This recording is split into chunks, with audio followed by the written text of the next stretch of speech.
pang vlog. Hello mga mare, dahil nga 1 month vacation kami, kaya naisip akong gumala at lumabas ng bahay. Kahit tirik na tirik yung araw, talagang pinush ko talaga to. Grabe, sobrang tagal ko naghintay dito mga 15 minutes ata. Buti na lang talaga pinasakay ako na itong Victory na to. Sa una nga standing ako pero mabait nga si kuya nasa gilid yan, pinaupo niya ako. Naglalakad ako papunta sa ticketing booth papuntang Pasay kasi itatanong ko kung anong oras ba yung mga biyahe nila. Alam niyo ba guys, sobrang haba ng pila dito nung nagpunta ako sa ticketing booth nila. Walking distance lang naman yung SM Central kaya ayan nilakad ko na lang siya. Nadaanan ko nga pala yung isa sa favorite kong ukayan spot. Maraming hidden gems din dyan guys.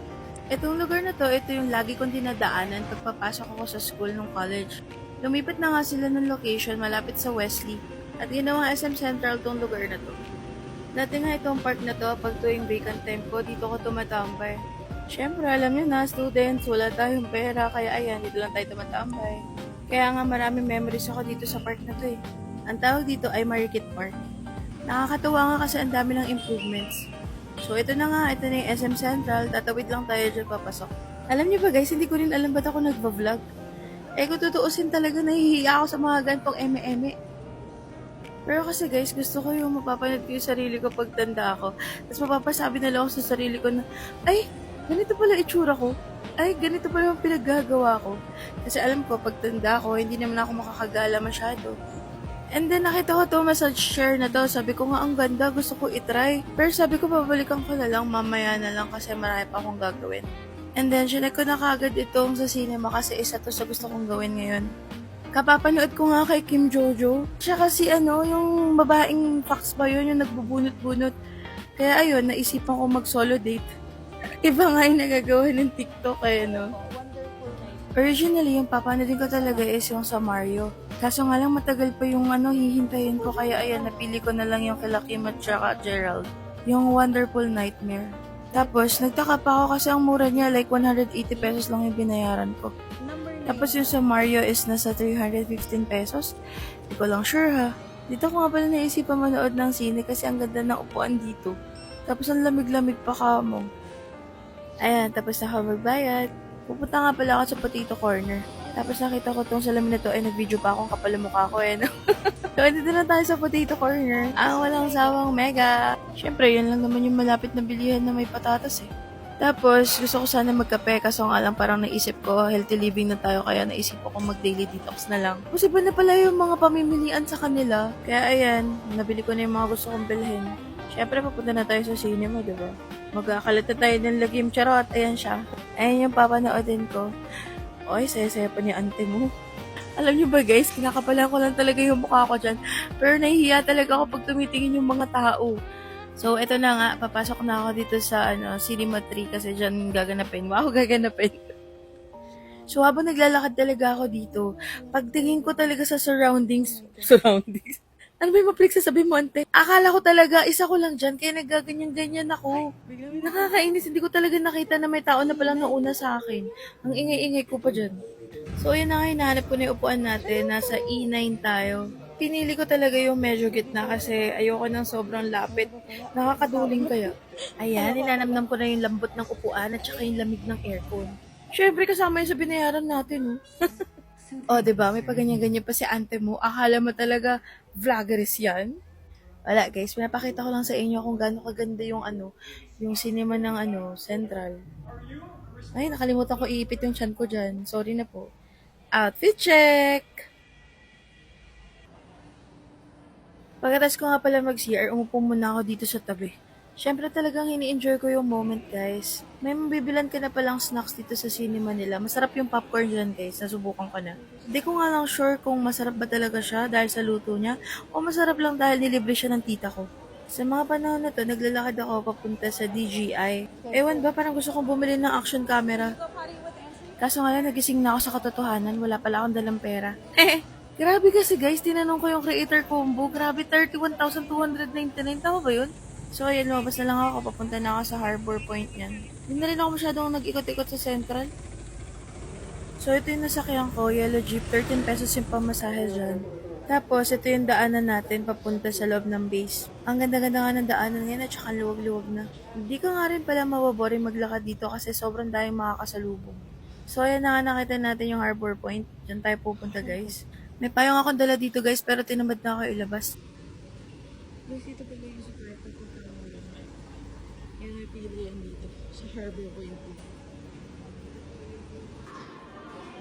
Sa mga panahon na to, nagulat ako kasi talaga ang dating bumubungad sa akin, pure gold. Pero nagulat ako may KKV na dito. Sobrang tagal ko na talagang hindi nagmomol. So ayan, naglakas loob ako mag-vlog-vlog dito kay Neme. Akala mo talaga sikat na vloggeris eh.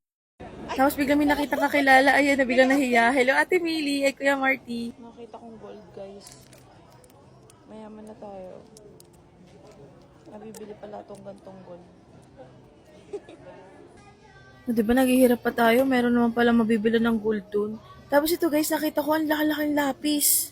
As in, totoo talaga, nagsusulat, kaya magbura. Ang problema mo nga lang dyan, paano yung pantasa? Yan pa ako ng problema nito eh. Tapos, pumunta ako dito sa SNR kasi nga gusto ko magpizza.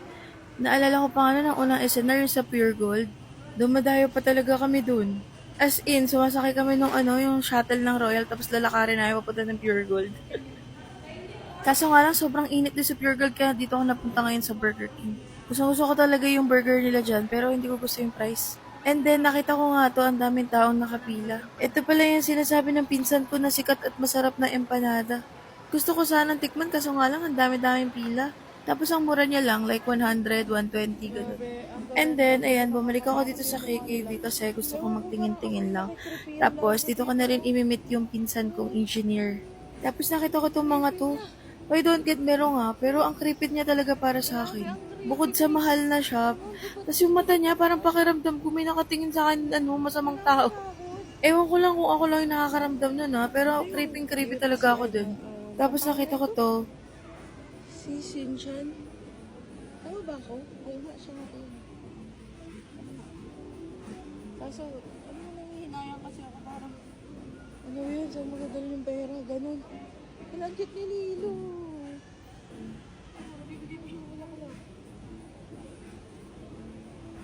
Parang nabasagin.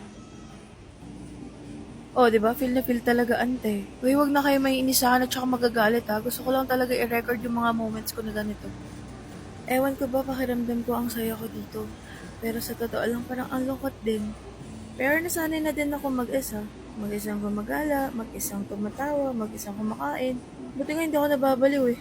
Pero hinintay ko lang talaga yung pinsan ko dito. Oo nga, di ba?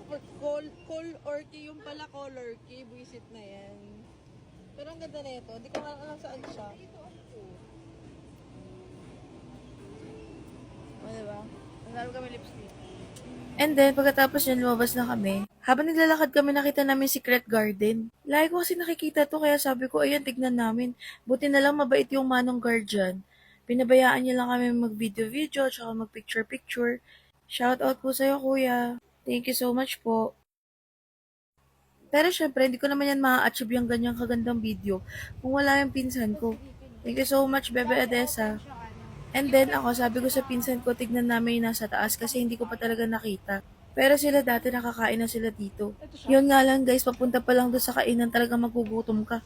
Yan ba naman lakaran mo sobrang haba? Pero in fairness maganda rin naman yung ambience nila. Hindi ko nga lang natikman kung ano yung lasa ng pagkain nila. And then magic, andito na kami sa pupuntahan namin. Lagi na lang kasi kami sa Primero Kaya tinry namin tong blue na to. Katabi lang naman niya.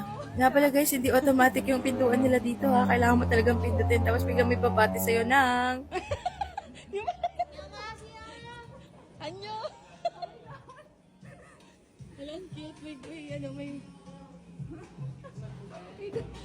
Ayan, tawa kami ng tawa kasi talagang natuwa kami sa vibes ni ate. Akala ko nga nung una siya lang yung ganyan Pero lahat pala talaga sila bumabati ng anyo nga sa'yo! O diba, ang ganda na makikita mo dito guys. Marerelax ka talaga kasi katabi mo ba naman dagat.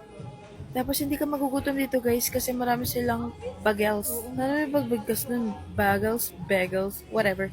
So ayan, may iba't ibang klase sila, mamili na lang kayo. Pero ako wala akong pinili dyan. Yung pinili ko is yung salmon. Wow, arte, salmon. Salmon bagels. Nasa 210 pesos siya. Tapos sa sobrang dami ng drinks, hindi ko na alam kung anong pipiliin ko. Gusto ko talaga ng kape, kaso nga lang ang init, kaya yun, pinili ko na lang yung smoothies. Oh, nakakita kami ng salamin, matik. Ayan, aura-aura muna kami ng pinsan ko. Welcome to your Mahihain talaga to, pero pinilit ko lang. Lagi ko na lang kasi iniisip yung mga tao, sasabihin lang naman nila kung ano yung mga gusto nilang sabihin. Titignan ka lang naman nila.